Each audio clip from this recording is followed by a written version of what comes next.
guys, and welcome to the Brighton Jazz School podcast, episode 27. Thanks very much for joining. And I'd like to start off with a bit of an apology. I've been ill with flu. I've had actually 2 bouts of flu in the last month, and it's really knocked me for 6. So that's the reason for the delay in the frequency of the podcast. So I do apologise for that. I am on the mend, just in time for me to go to Thailand in a couple of days, which is good news because I didn't fancy going on a flight all bunged up and stuff, but it's as I said, it's getting slightly better. On the subject of that, I'm going to take some time off from doing the podcast, so I'm going to give out 2, so that the second part of this podcast will go out in about 2 weeks' time. Yeah, I just feel like I need a break, and I'm going to do some interviews while I'm out in Thailand as well, so we're going to talk to some Thai jazz musicians out there, and which will be really interesting.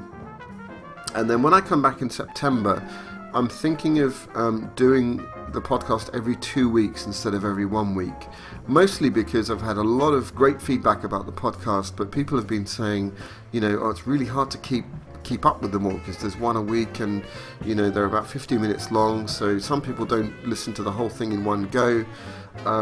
So I'm going to try it out and see what happens, and please give me some feedback about this. If you're listening to me telling you this and you're thinking, oh no, I really loved like one a week, then let me know, and I'll, it's not set in stone, but that's the idea.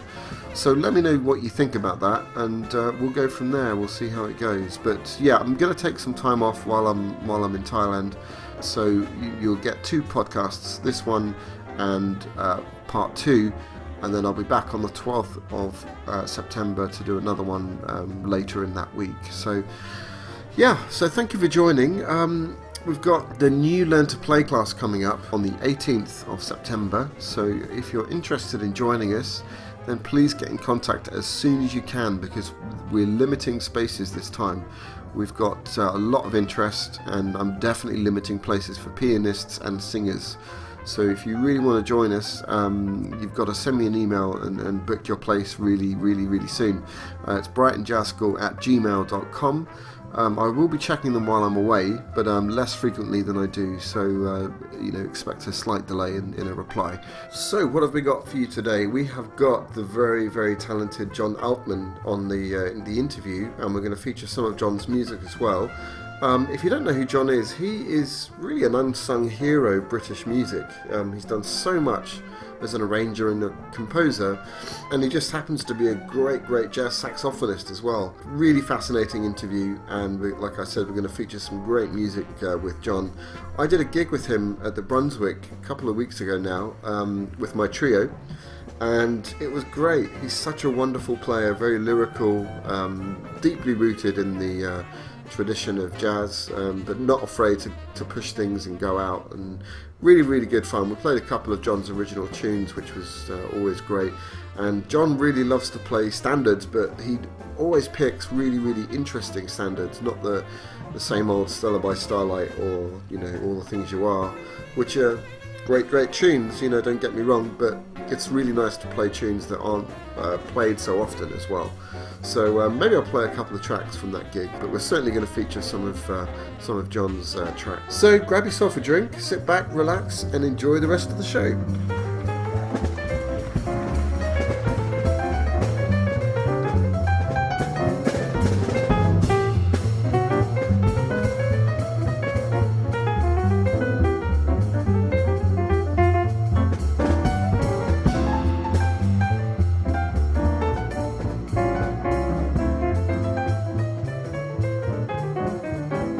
Album of the Week is sponsored by Personal Financial Designs, financial advisors based in Worthing. Check out the podcast page on our website for a link to get more information.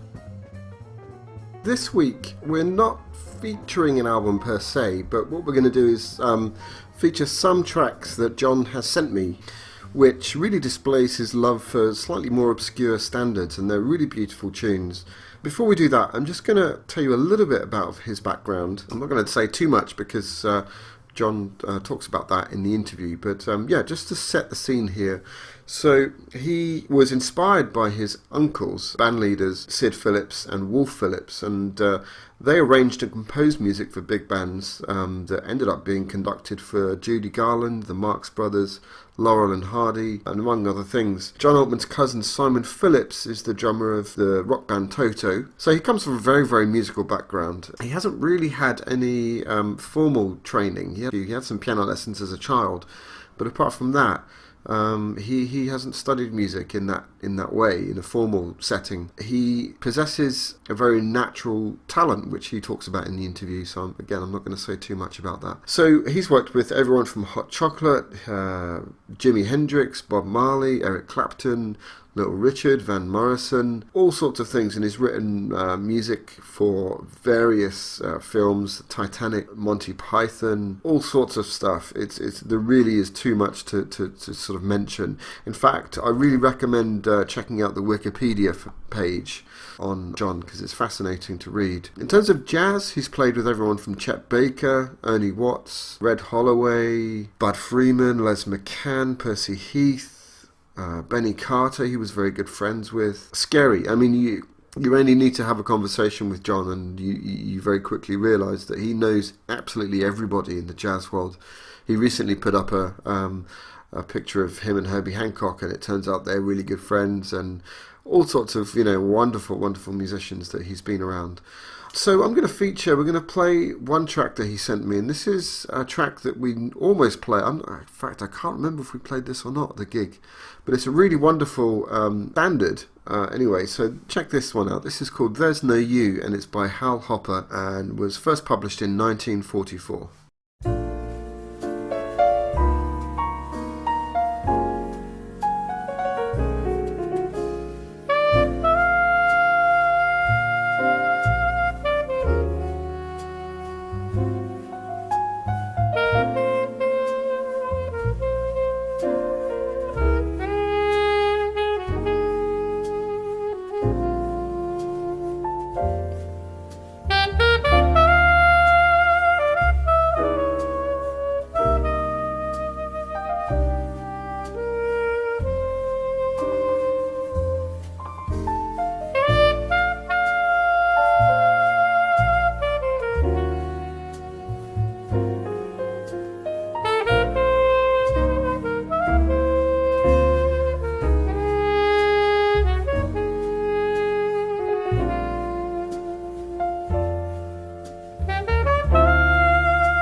Absolutely stunning tone, and what a great improviser, just a real storyteller, and just a pleasure to listen to, and a pleasure to play with him, really.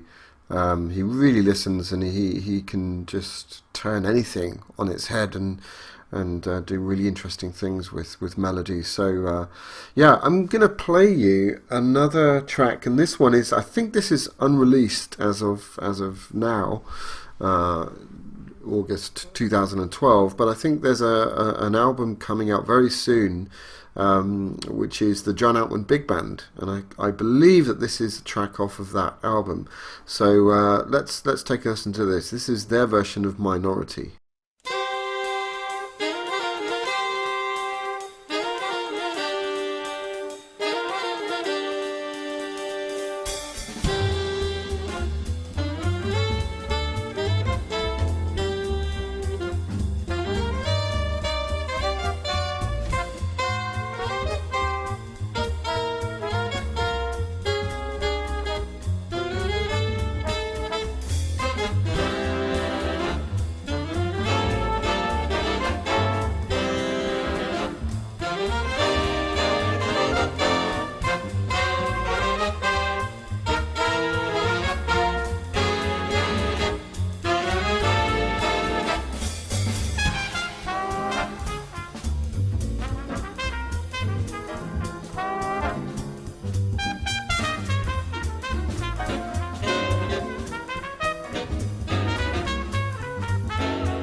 Fantastic stuff there. So I want to leave you with a final track, and this one is called I've Got My Love to Keep Me Warm, and this is one of John's arrangements. And if you can, well, see if you can guess who the singer is. Send me an email, drop me a line and see if you know who it is, or maybe run a competition. Yeah, there's a prize. So if you can tell me who the singer is, the first person to let me know will get a prize. Here it is. I've Got My Love to Keep Me Warm.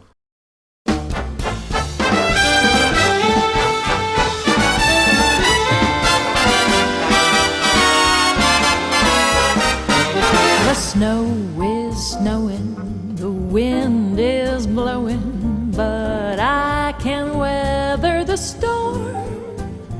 What do I care how much it may storm? I've got my love to keep me warm. I can't remember a worse December. Just watch those icicles fall. Why do I care if icicles fall? I've got my love to keep me warm. Off with my overcoat, off with my gloves. Who needs an overcoat? I'm burning with love. My heart's on fire, the flame gets higher, so I will weather the storm. Why do I care how much it may storm? I've got my love to keep me warm.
Welcome to the guest artist interview, and this week we've got the great John Altman with us. Thanks for joining us, John. Pleasure. It's a real pleasure to have you on the show.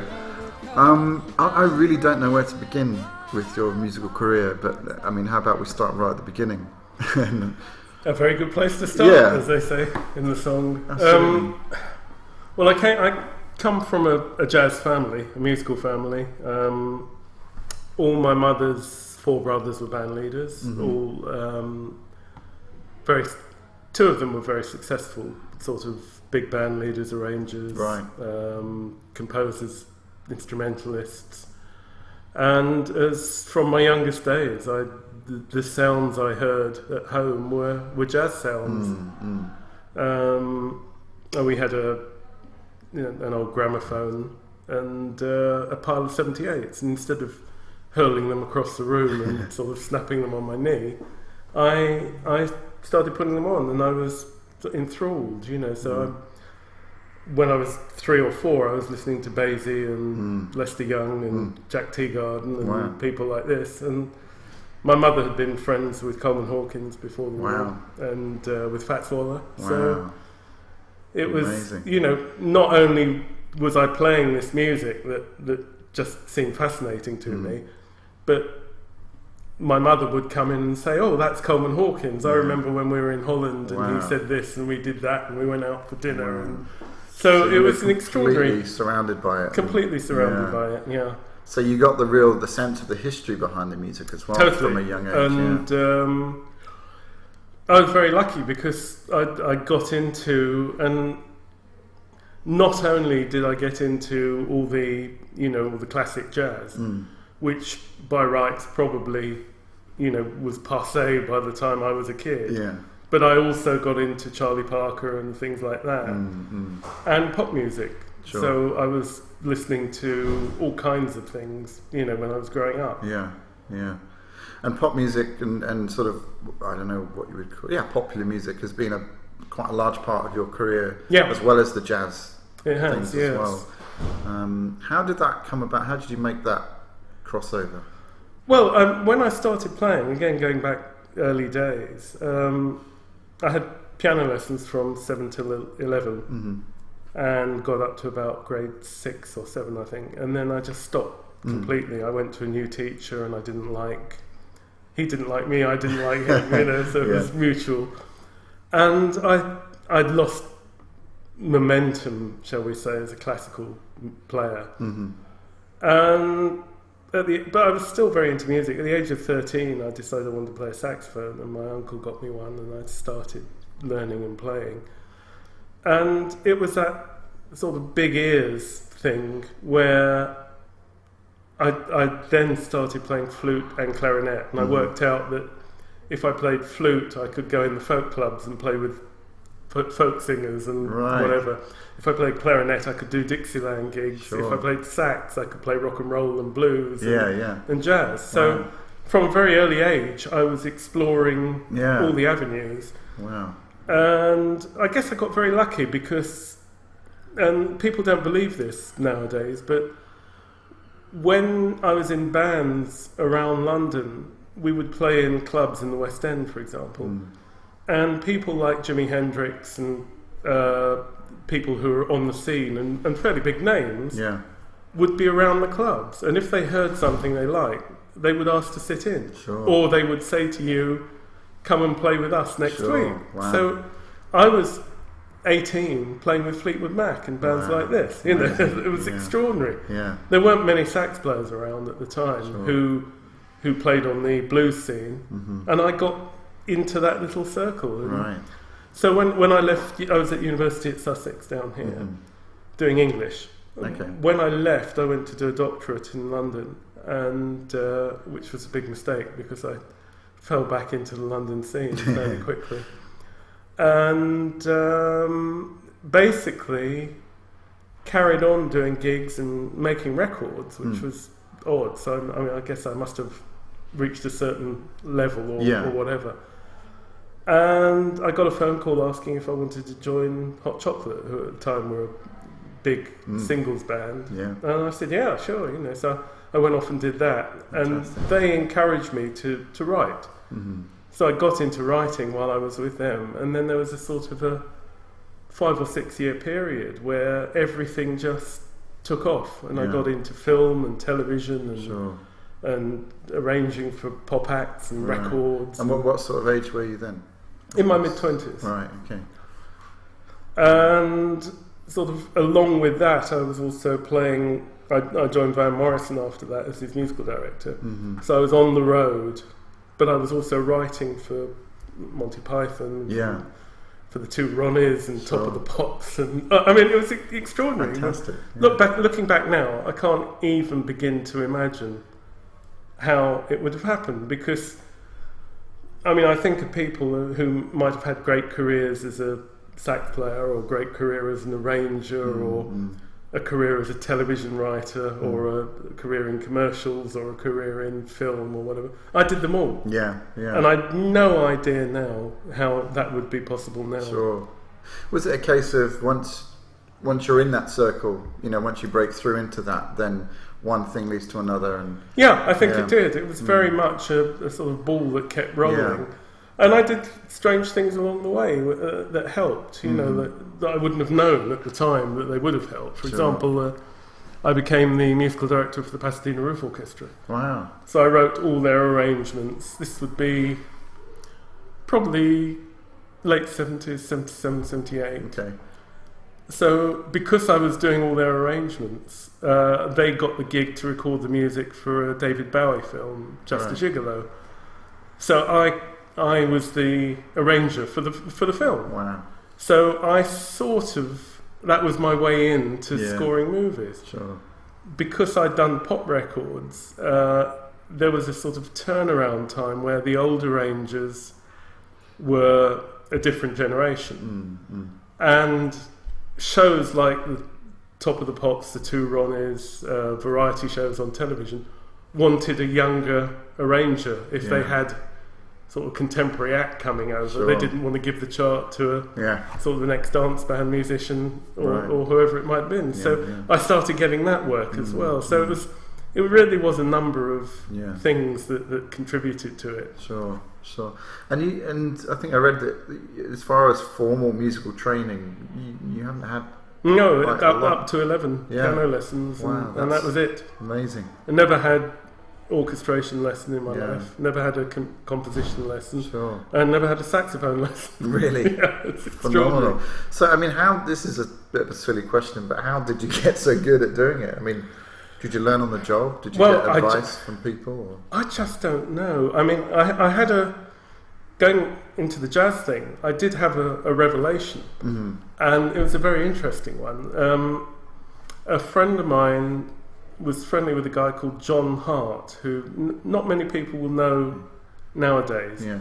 But he was a very, very good bass player who was a member of the Woolworths family somehow. So he was very well off, and he had a big house in Hampstead. And he played with Phil Seaman and Joe Harriott and Tubby Hayes, and he was a very, very good bass player. Tragically, he was killed in a car crash in the south of France a few years later. But for some bizarre reason, Philly Joe Jones came to live with him, and I can never quite work out the reasoning. Hank Mobley then came to live with him as well. So it was a weird scene. But I got a phone call from my friend who was a trumpet player and said, Philly Joe Jones is at John Hart's house. He's having a jam session. Come and play. Wow. So I was 15 or 16, and I played in jazz groups, but they were like school jazz groups, and I can't even tell you what I sounded like or how good it was. It was terrible, I'm sure. It was.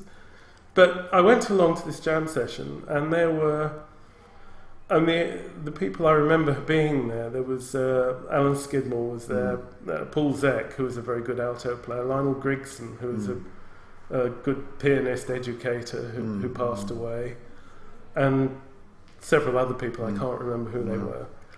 And we started playing basically a 12-bar blues, and all the sax players were doing all the Coltrane things, inside, outside, upside down. And I was just standing there, I can't play like this, I don't know what they're doing, I haven't got the technique to do it. And more to the point, I don't hear it like that. What they're doing doesn't feel what should be going on. So came to my solo, and I played one note and let a couple of bars go by, and played the same note again, and then added one, and as I was doing it, I went, "This is how you improvise. you tell a story. This is what it's all about." Yeah. And I finished the solo, and we finished the tune, and Philly Joe got up from the drums. He ignored everybody else. He came straight over to me. I thought, and he said, "You play like Joe Henderson." Wow, That's amazing. And it really was that opened my eyes to sort of... So that was your first real taste of what jazz is about? Well, I'd listened to it all my life. Yeah. And I memorised solos, because you do when you're a kid. If you're a kid listening at 3 to How Much Is That Doggy in the Window, you memorise it. Yeah. So I'd memorised Lester Young solos and things like that, but I hadn't actually applied what they were to anything that I did. Wow. If we played Take 5, I did the normal beginner's blues scale that you hear at every summer jazz course, played by every single saxophone player, I guess that's what I did. And then suddenly I realised that there was something else. And I thought,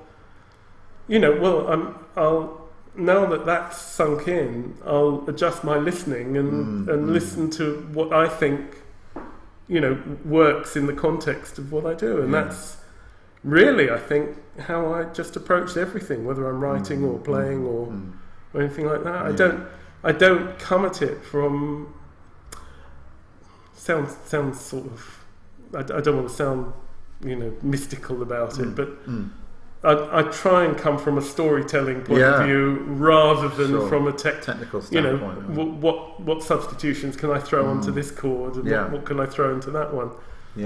And it just was interesting, because I'd always been attracted to people who I felt played like that, and the Chet Bakers and the Paul Desmonds and people whose playing approach seemed to mirror that, and be much more musical than technical. Sure.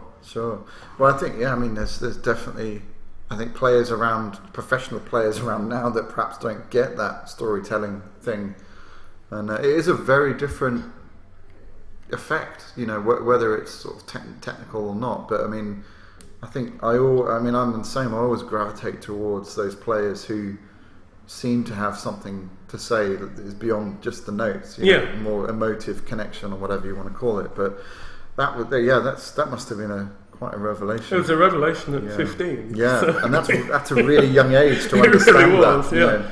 The thing was that at 15 I probably couldn't apply it further down the line. Yeah.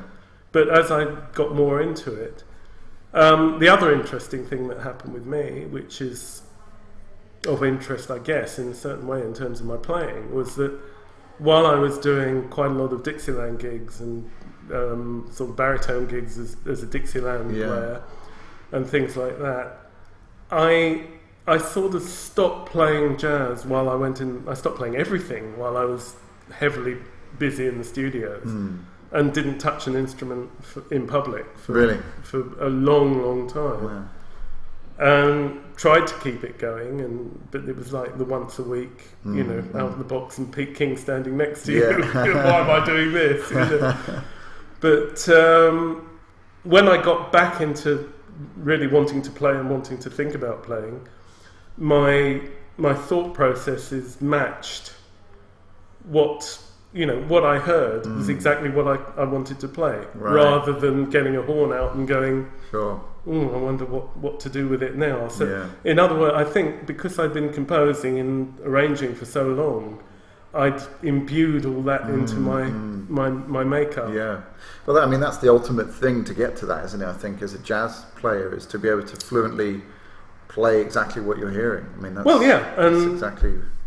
And I think also with an individuality that makes it, that actually not to make too fine a point about it, but to actually play something that you think, well, if I'm going to play a solo on this,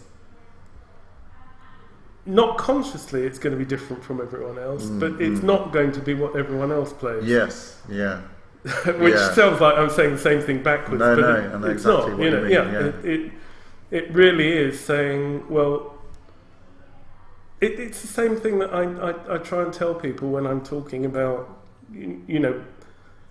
listening, which is my big bugbear, which I don't hear a lot of musicians listening to what other people, not records or anything, but on stage. Sure. Listening to what other people are doing, and I can't understand why. Because it's the most fun thing. Well, it's what it's all about. And I play in jam sessions in the States and here, and I'm baffled sometimes by what people are doing because it was I forget who it was who said to me. It might have been Grady Tate. It was one of the great drummers who said, "I play differently for every single soloist. Wow, I change my playing for every single player." Sure. And I've said the same thing about people who play in, for example, big band rhythm sections play differently than they would in a quartet. And 9 out of 10 people look at you and say, "What do you mean? I don't understand." And the other one goes, "Oh yeah, I see that totally." And they're the people that I sort of gravitate towards, listening to or playing with, or or whatever. That interaction, it's so important, isn't it? And it's the sort of the overall journey of getting from A to B, and involving the audience, and because that's the other thing is that the audience love to see that communication, don't they? They sort of whether they know it's happening or not, but they do. They do know. They hear it, and players know it as well. It's really interesting. I mean, it's. I don't see the point sometimes of playing, yet another version of Stella by Starlight or whatever it might be, and not doing that, not going somewhere where you've never gone before. Exactly. And yet, so many horn players I know, and just charge into their stock phrases for each change. And they go, that's what I like. Although there are other things that bug me about him. Although I think he's brilliant as well. About Lee Konitz, that sometimes he will sound like a guy who's just picked up a saxophone for the first time. Yes. And is trying to work out what it does. And you think, oh, why is he doing it like that? But he's really not trying not to play the same thing that he's played before. And I admire that totally. Yeah. And when it works with him, it's just fantastic. Yeah, it's magical, yeah.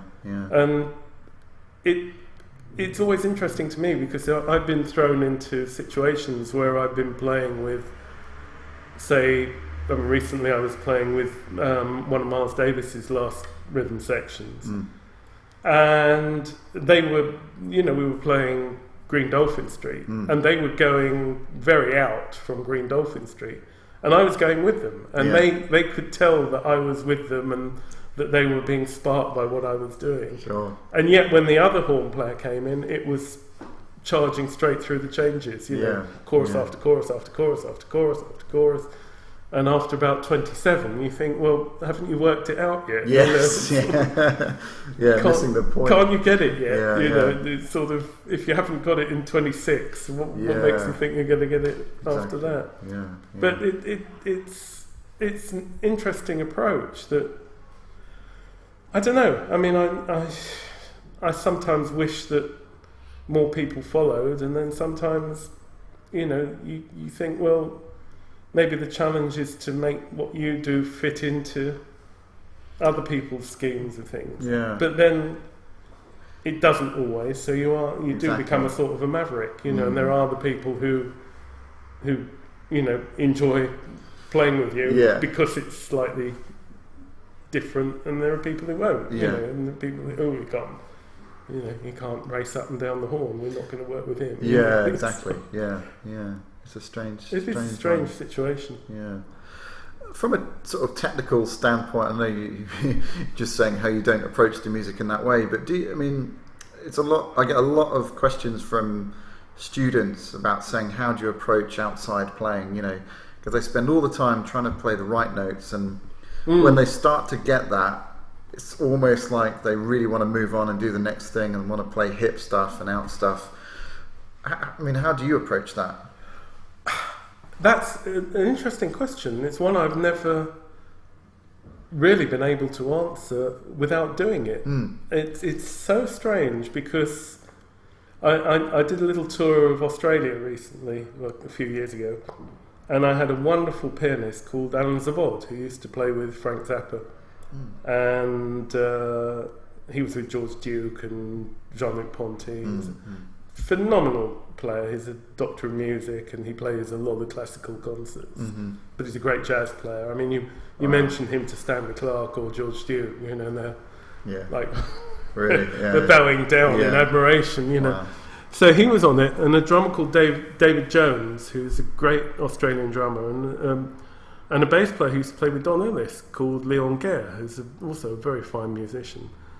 And we were doing this gig, and we were playing in a sentimental mood, and it went somewhere completely different. And Alan was with it, I was with it, and Dave was with it, and Leon wasn't. Okay. And he just sat there and went, I don't know what to do. Yeah.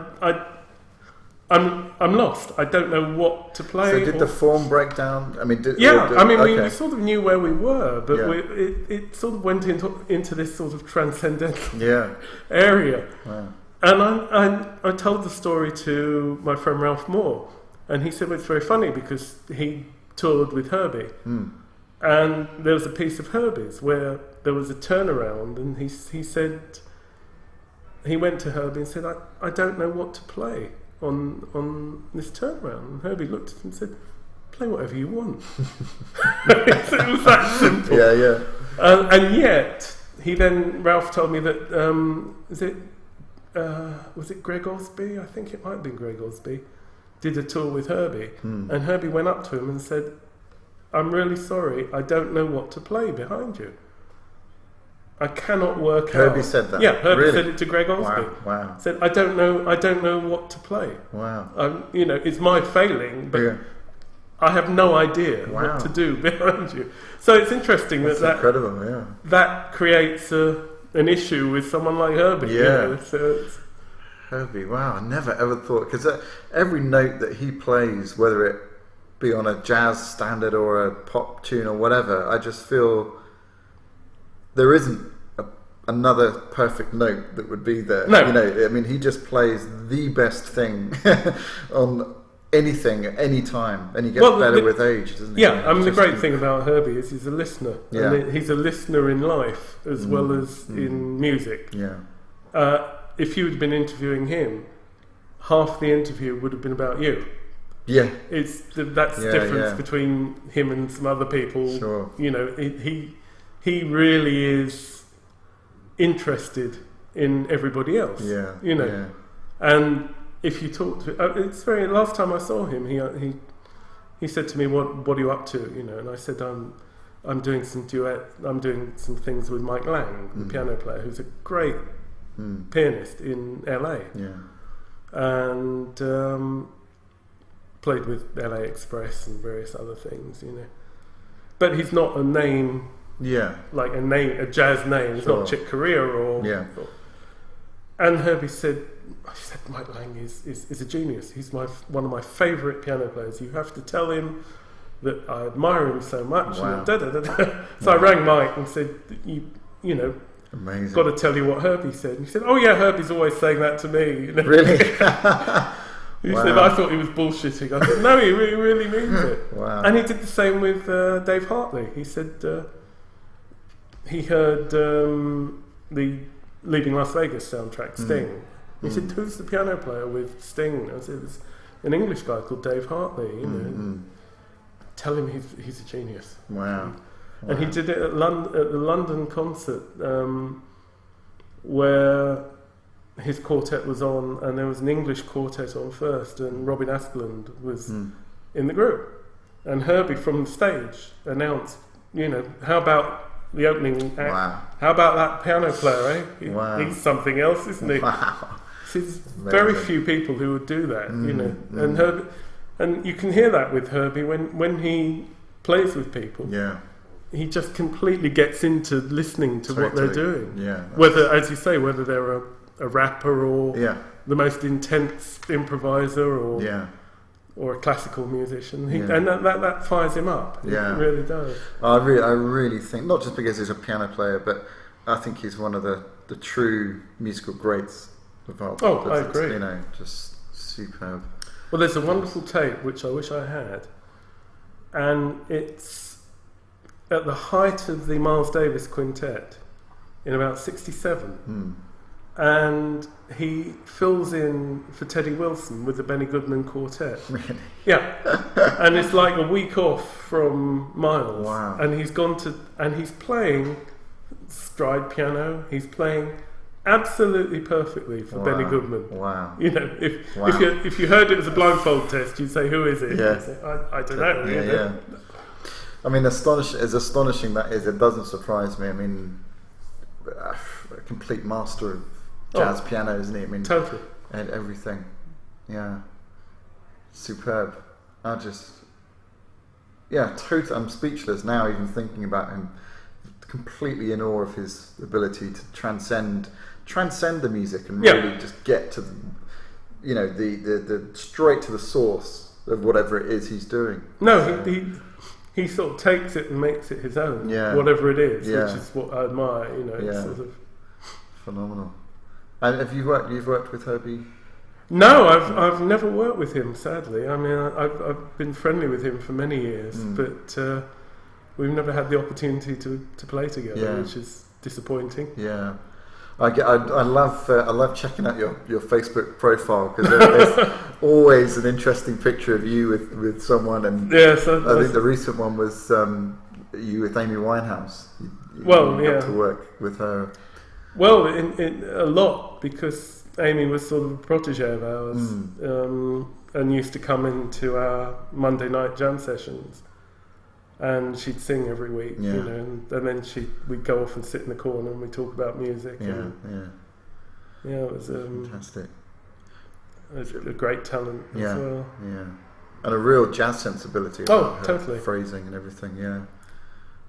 Totally. Well, she loved Dinah Washington, and she knew them as well. I mean, I get annoyed with people who say, "Oh, she probably heard a Billie Holiday record or once." Yeah, exactly. You know, and no, she knew Dinah Washington. She knew all the classic jazz singers, and she knew the history as well. So it wasn't a sort of a, you know, I can do jazz, and there's a lot of that about.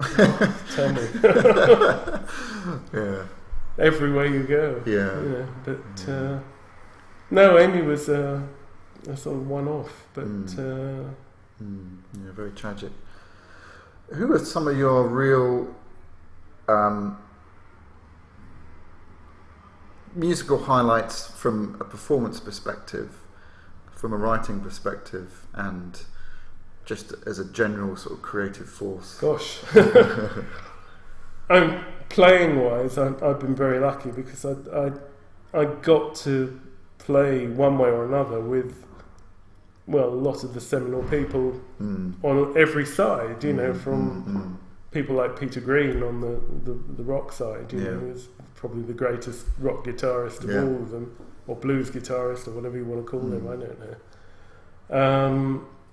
You know, I spent wonderful years with Slim Gaillard, which I loved doing. Got to play with Chet Baker, which was a treat. Jimmy Heath, you know, some of my jazz heroes and some of my pop heroes, and Lowell Fulson, who was a great blues guitarist and influence on me.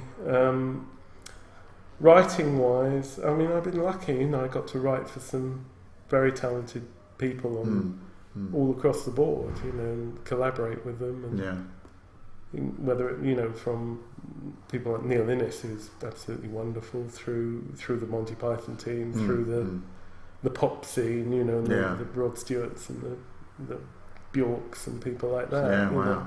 How was it working with Bjork? Oh, it was amazing. Yeah. You know? The most bizarre thing, which I was talking about this with Ralph Salmons the other day, who played drums on the record, that when we made It So So Quiet, she showed up 5 minutes before the end of the session. Really? And Ralph insists it was 10 minutes, but I don't remember it was 10, but he might be right. She came in the studio let's say she came in at 10 to 1, and I said, you know, we haven't got time to do anything, you know. Oh, I thought they were here all day. Oh, no. So she went in the vocal booth, and I gave the downbeat, and 5 minutes later the record was finished. Really? Yeah. Wow. And Ralph says that we did a second take. I don't remember there being a second take, but whether there was or not, it wasn't as good. So that was a first take. Definitely a first take. Wow. That she just came in and tore through it. Yeah. You know, and that was what was released. Fantastic. She's another one that's just, again, transcending music, you know. Well, yeah, she's totally into music. Yeah. I mean, it's funny, when I was working with her, she was heavily into the Chet Baker. Really? That's all she listened to. Really? Was Chet Baker. Wow. Yeah, not just the obvious vocal things, but the jazz as well. Wow. And then working on through the album, she brought Diodato out of retirement. Yeah. And he hadn't done any music for sort of 20 years or something, and she'd gone searching for him, really because of those Jobim records that he arranged, and said, I want you to do that. So she's got ears behind the music, which sort of George Michael has as well. Yeah. I mean, he listens behind the music. If he hears something that he really likes, whether it's an instrumentalist or an arrangement or whatever, he'll find that person. Sure. And want to collaborate with them. That's good to hear, because I think as jazz musicians we're very quick, and I guess I'm guilty of this as well, of judging pop musicians and thinking, oh well, you know, they don't really listen, they play and they have auto-tune and they're not really great musicians. But actually, you know, I know a lot of them are supreme musicians, you know, and they just happen to be playing pop music. Well, that's right. I mean, it's very interesting how, I mean, it doesn't surprise me anymore. I mean, what surprises me is when they can't do anything. You know, because then you just do start thinking, well, how come this person's any kind of career whatsoever? But so many of them, you know, are excellent at what they do. I mean, George Michael, case in point. I mean, when we did Kissing a Fool on the Faith album, he stood in the middle of the studio singing the lead vocal over and over and over and over again, perfectly. Yeah. Every time, every take. And he was doing that because he sort of specifically said, I just feel that, with the band bouncing off me, it's going to be better than me recording a vocal track and you trying to play along with it. Same thing with Bjork, same thing with Tina Turner, same thing with Diana Ross. I mean, so many of them had that, that capacity. Yeah. I wouldn't know now in terms of, a lot of the R&B stars now, but I've worked with John Legend. He can certainly sing. Joss Stone is a great singer. There may not be, Joss doesn't know one chord from another or one key from another, but she's still got such great ears that she's wallop, on it. But it was interesting because for 10 years I sort of co-ran this R&B jam session where, we would get to play with all these contemporary acts, let's say, but they were the ones who could deliver, like, Chaka Khan, R. Kelly and Prince and people like that, the ones who really do know what they're doing.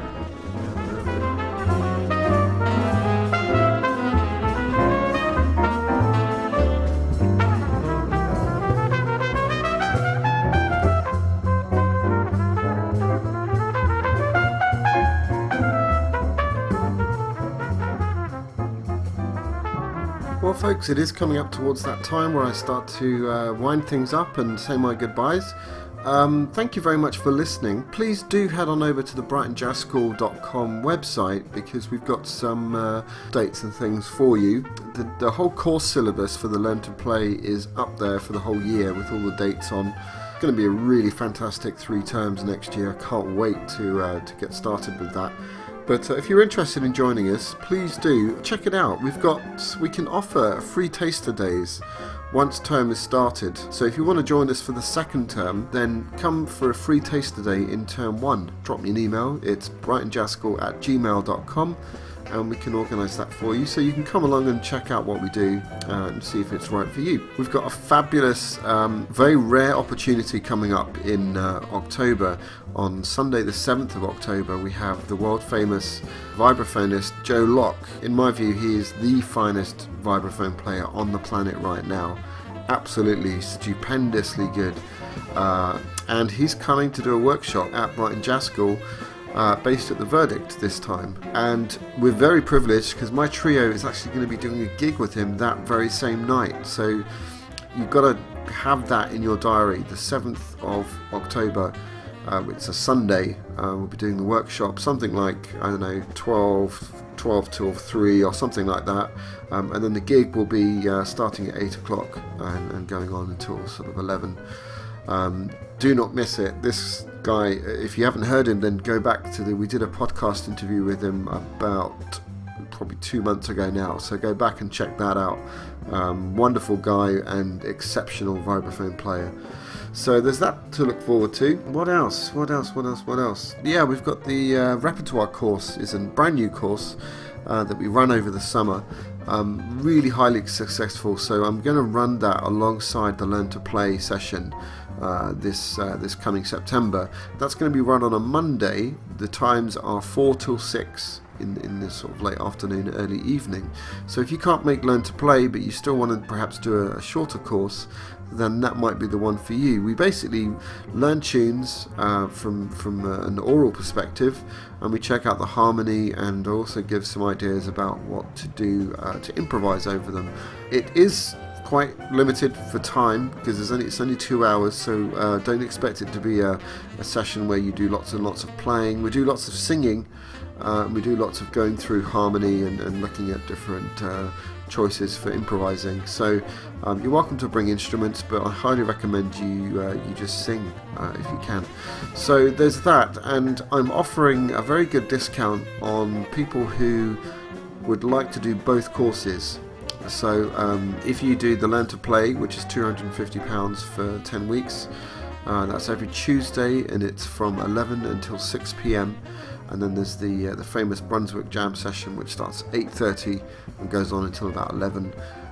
So you get all of that for £250.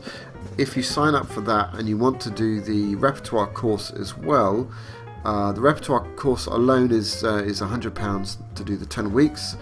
If you do the Learn to Play course, you get it for £80, so you get £20 off if you do them both, and if you pay for both at the same time.